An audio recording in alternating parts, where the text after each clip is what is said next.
모르면 못 받던 지원금. 이젠 신청 없이 바로 지급. 이재명 정부가 바꿉니다. 이재명 지시 바로 들어볼까요?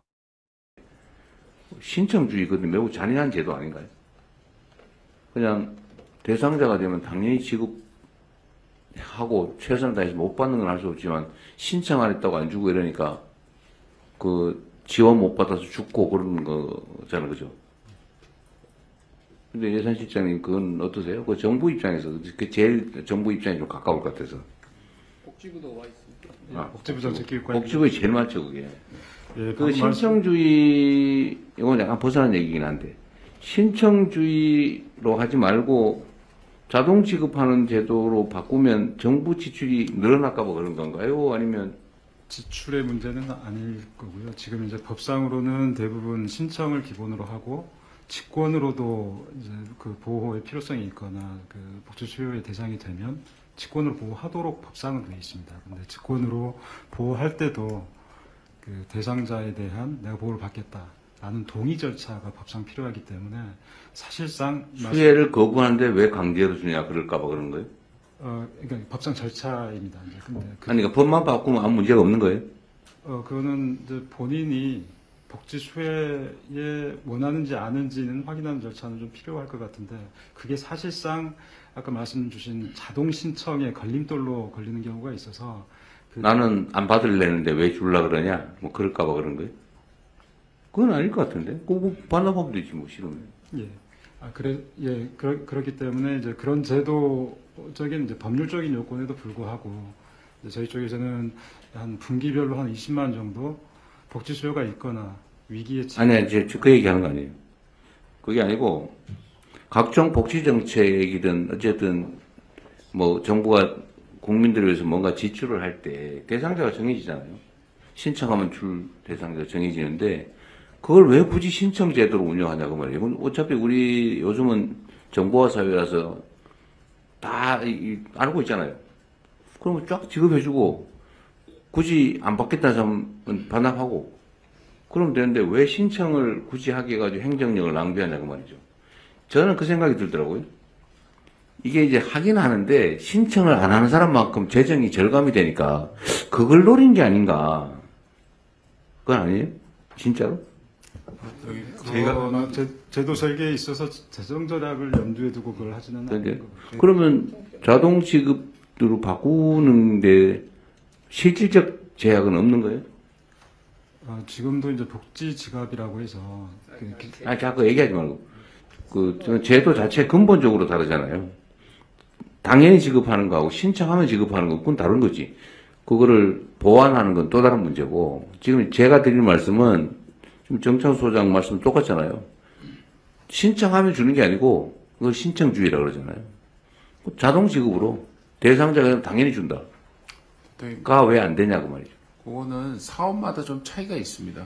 이제 기초수급 대상자라든지 이미 그 복지 시스템에 포착이 돼 있는 사람들은 리스트가 있기 때문에 요번에 우리 그 소비 쿠폰 할 때도 이런 분들은 이미 다 명단이 있지 않습니까? 그런 경우에는 그냥 바로 자동으로 지급할 수 있고요.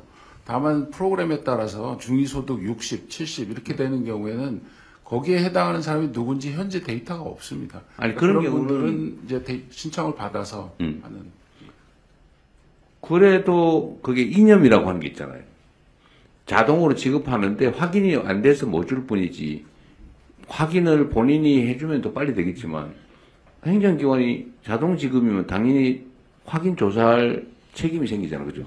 그리고 확인된 데는 그냥 신청 없어도 지급해버리고 그거 하고 신청을 다 굳이 받는 거하고 그 기본 이념이 다르니까 이거는 뭐 이유가 있을 것 같은데 왜 이거를 신청주의를 지금까지 계속 유지해 왔을까? 뭐 이유가 있잖아요. 아까 누가 얘기하려고 했던 것 같은데 먼저 얘기하고 하시죠. 딱 신청주의 얘기는 아닌데 저희가 이제 대부분 대통령이 말씀하신 게 복지 사업들이라고 생각됩니다. 그런데 이제 기준을 정할 때 이번에 소비 쿠폰도 그런 건데요. 만약에 이제 금액이 달라지면 얼마 이상, 얼마 이하 이렇게 되지 않겠습니까?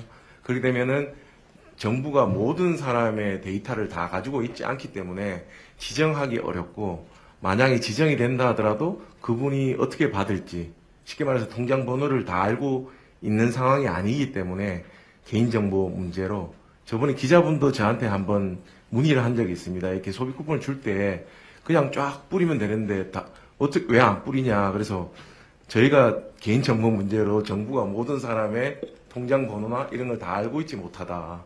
그건 현실적으로 불가능한. 아니, 이게요. 이제 네. 그건 또 다른 문제 같은데, 이제 신청을 안 하면 안 줘도 된다. 줄 의무가 없다 하고, 신청 안 해도 줘야 되는데 신청을 안 해서 몰라서 못 줬다. 이건 다른 거예요. 예, 그죠? 많이 다른 거예요. 그리고 예를 들면 우리가 소비 쿠폰을 지급할 때는 지급 형태는 본인의 선택권이 있으니까 선택을 해라. 근데 선택을 안 하면 줄 수가 없죠. 그러나 선택을 해야 될 상황이면 선택을 할 권리지 신청을 했기 때문에 주는 건 아니죠.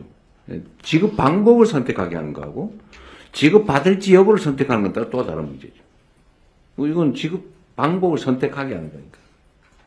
예, 이 행정기관이라는 것이 기본적으로 오랜 기본 이쪽에 관성같이 뭘 할 때는 신청하면 뭐 나눠주고 이런 걸로 돼 있는 것 같고요, 제 생각에도. 근데 일종의 이층 책임 비슷하게 이 복지는 여기 보호가 필요한 사람에게 정부가 주는 건데 이제 우리가 아까 말한 대로 정작 그 제도 안에 포섭 안 된 사람들이 많은 사람들 우리가 찾기가 힘들잖아요. 그래서 기본적으로 찾고 지급하는 노력을 정부가 기본적으로 지고 특별하게 본인이 어떤 옵트아웃 같이 내가 거절하는 그런 특별한 사정이 있으면 지급을 안 하는 것으로 하면 이건 사실 굉장한 대전환이잖아요. 이 그렇죠. 복지 제도에. 그래서 이 분야 복지 제도는 디폴트가 지급이고 정부가 알아서, 그리고 특별한 경우에는 본인이 원하는 경우에만 안 하는 걸로 아주 사실 말씀하신 대로 철학 자체가 다른 건데 그렇죠. 그런 식으로 이 부처하고 저희가 검토를 네, 하겠습니다. 예. 이게 그러니까 저는 너무 당연한데 이게 왜 약간 어색하게 느껴지냐고 하면 아마도 종전에는 복지제도가 선별제도였기 때문에 전체 중에 일부였기 때문에 그 일부를 정하는 건 기본적으로 조사를 해야 되고 조사는 각자가 신청하는 게 가장 편하니까 신청주의라고 하는 걸 했던 것 같은데 지금은 대체적으로 보면 보편복지제도로 막 전환되잖아요. 뭐 대상자가 다 정해져 있는데 왜 신청 안 하라고 그러지? 라는 의문이 생긴 것 같아요. 그러니까 지금 우리 실장님 말씀처럼 신청주의를 유지할 부분도 있는데 지금 기본적으로 신청이고 신청 안 하면 대상자임에도 불구하고 안 주고 신청을 권고해야 되고 이 상태인데 만약에 이거를 그 신청주의가 아니라 이게 뭐라 했지? 뭐 반대 개념이 뭐예요? 자동지급제로 한다면 이 사람이 대상자인데 모른다. 그럼 할 수 없는데 알면 신청을 안 해도 지원을 하는 거하고 신청해라 라고 하는 건 또 다른 거죠. 또 한 가지는 이제 신청을 하기 위한 행정 비용이 상당히 있잖아요. 이제 이걸로 시간 너무 많이 보내면 안 되니까. 요거를 그러면요, 그런 의문이 있으니까. 예. 원칙을 어떤 걸로 하냐면 매우 예. 중요할 것 같고. 예. 필요하면 그렇죠. 입법으로 처리하면 되니까. 그렇게 하겠습니다. 그 얘기하고요. 이제 아동들에 대한 지금 저출생 문제로 아동들에 대한 현금급여를 다양한 방식으로 하고 있는 걸 통합하는 문제는 한번 고민을 해보면 좋겠어요. 이번에는 안 되고 내년 예산이니까요. 예. 또 한번 해보시고요. 그 다음에 자산 형성 사업은 사실 통합하기 쉽진 않을 것 같아요. 성격이 비슷한 거는 기술적으로 최대한 조정은 하는데 이거를 통합하는 건 보편제도가 아니기 때문에 어쨌든 기본적으로 수요자 중심으로 바꾸자라는 건 맞는 말씀 같고요. 근로장려금 얘기는 이게 현실적으로 필요하다 그 말이죠. 근데 비효율적인 부분을 효율적으로 좀 조정해야 된다. 조정하는 방법이 뭐예요?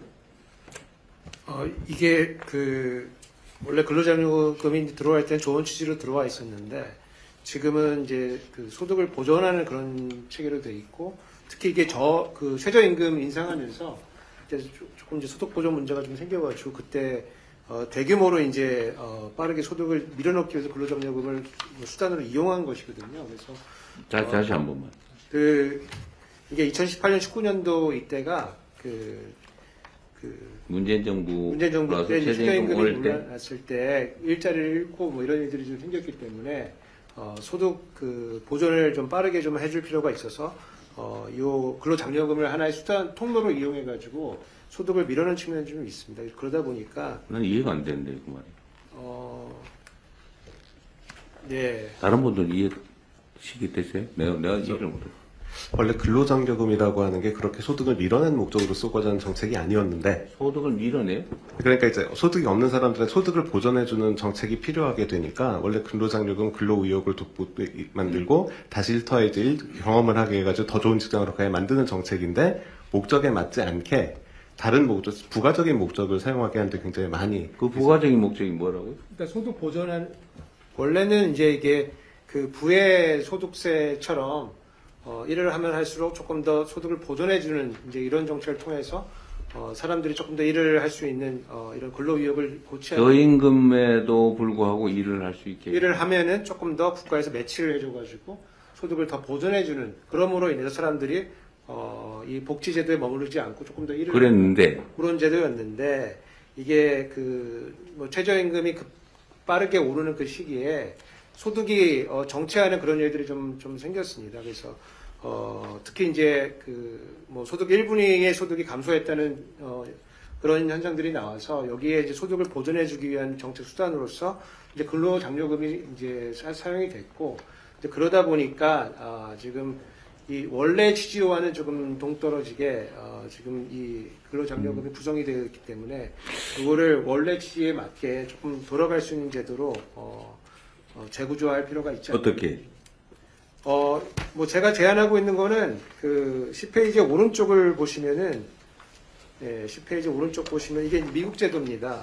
미국 제도고. 아니, 그러니까 구체적으로 말을 해보세요. 예, 그래서 저희가 점증 구간, 평탄 구간, 이제 정강 구간 이렇게 나누고 있는데 점증 구간에서 효과가 나 있는 걸로 대부분의 연구는 다 보고를 하고 있습니다. 그러니까 어떻게 해야 되냐고요? 그래서 그 소득이 늘어났을 때 추가적으로 보전하는 그 강도를 조금 더 강화하고 그 다음에 그 기간을 점증 구간을 조금 늘린 다음에 평탄 구간과 정강 구간을 약간 아니, 이게 교수님.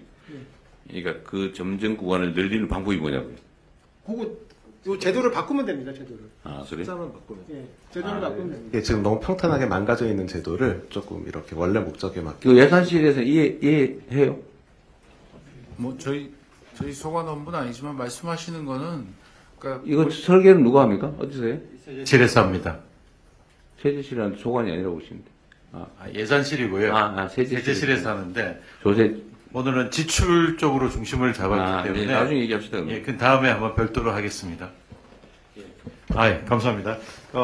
열띤 토론이 계속되고 있는데요. 각 부처에서 공무원들께서도 잠깐만요. 네. 이거 이 근로장려 제도라고 하는 게 그냥 일감으로는 저는 그런 생각이 드는데 이거 저임금 그 기업들 지원 사업 아닌가요 혹시?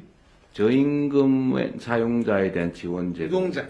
아니 형식은 노동자 지원인데 이게 실질적으로는 저임금 산업을 유지하는 결과를 빚는 거 아닌가요?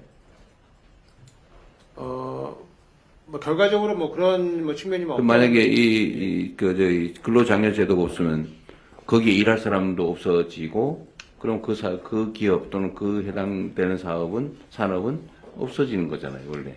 요거는 이제 임금과 따로 오히려 뭐 고용주 입장에서 봤을 때는 우리도 국가에서 근로장려를 받으니까 우리가 임금을 조금 최저임금을 안 줄 수는 없는 거고.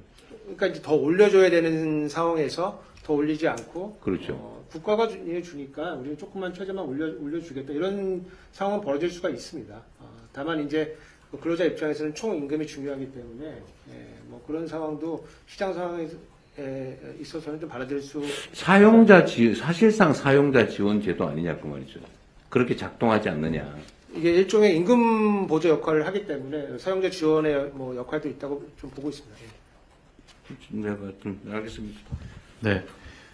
이재명 정부 정책을 응원하신다면 구독과 좋아요로 힘을 보태주세요.